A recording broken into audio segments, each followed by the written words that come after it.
துளசியை என் பக்கத்துல உட்கார வச்சிருக்கேன். கல்யாண விஷயம்னு சொல்றேன். இன்னுமா புரியல?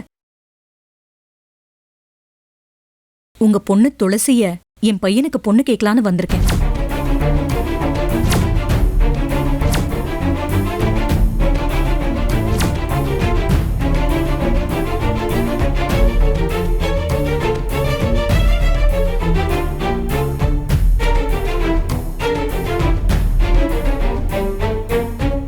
நீங்க என்ன சொல்றீங்க? அம்மா சொல்லுங்க, உங்களுக்கு சம்மதமா? அம்மா நிஜமாதான் சொல்றீங்களா? பொண்ணு கேட்டு வந்திருக்கேன்னு சொல்றேன். இதையெல்லாம் விளையாட்டுக்குன்னு யாராவது சொல்லுவாங்களா? இல்லம்மா, நீங்க எவ்வளவு பெரிய ஜமீன் குடும்பம். உங்க வசதிக்கு நான் நீன்னு பெரிய பெரிய இடத்துல இருந்தெல்லாம் சம்பந்தம் வரும். நான் வாங்கின காசுக்கே வட்டி கட்ட முடியாதவம்மா. என் வீட்டுல பொண்ணு எடுக்கிறேன்னு சொல்றீங்களே. நீங்க யாரு? உங்க வசதி வாய்ப்பு என்ன? இது எதுவும் எனக்கு ஒரு விஷயமே இல்ல.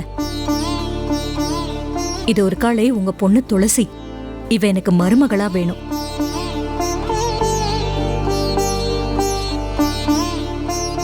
நான் என் பையனுக்கு எப்படிப்பட்ட பொண்ணு வேணும்னு என் மனசுல நினைச்சுக்கிட்டு இருந்தேனோ அத்தனை அம்சமும் இவகிட்ட இருக்கு. எத்தனை கோடி கொட்டி கொடுத்தாலும் இப்படி ஒருத்தி எங்களுக்கு கிடைக்க மாட்டான்.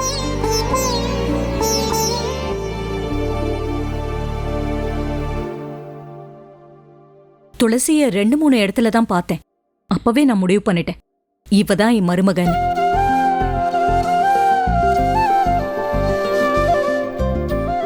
என் பையன் முத்துவும் துளசிய கோயில்ல வச்சு பார்த்ததா சொன்னான்.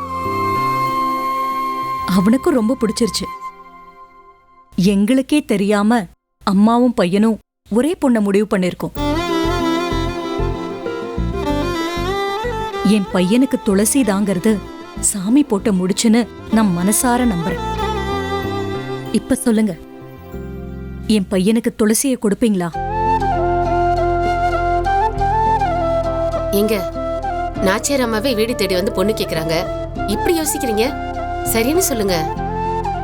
என்னது பெரிய இடத்துல இருந்து நம்ம வீட்டுல பொண்ணு கேட்டு வந்திருக்காங்களே, பையனுக்கு ஏதாச்சும் குறைகுறை இருக்குன்னு யோசிக்கிறீங்களா? அதெல்லாம் இல்லைங்க ஐயா. நீங்க பொண்ணு கேட்டு வந்திருக்கிறதே எங்களுக்கு அவ்வளவு சந்தோஷமா இருக்கு. எங்க தகுதிக்கு இது ரொம்ப ஜாஸ்திங்க ஐயா. சரின்னு சொல்லவே ரொம்ப பதட்டமா இருக்குங்க ஐயா. நீங்க அதையெல்லாம் யோசிக்க கூடாது. எனக்கு பொண்ணை கொடுத்தா மட்டும் போதும். நான் அவளுக்கு ஒரு குறையும் இல்லாம பாத்துக்கிறேன். சரின்னு சொல்லுங்க.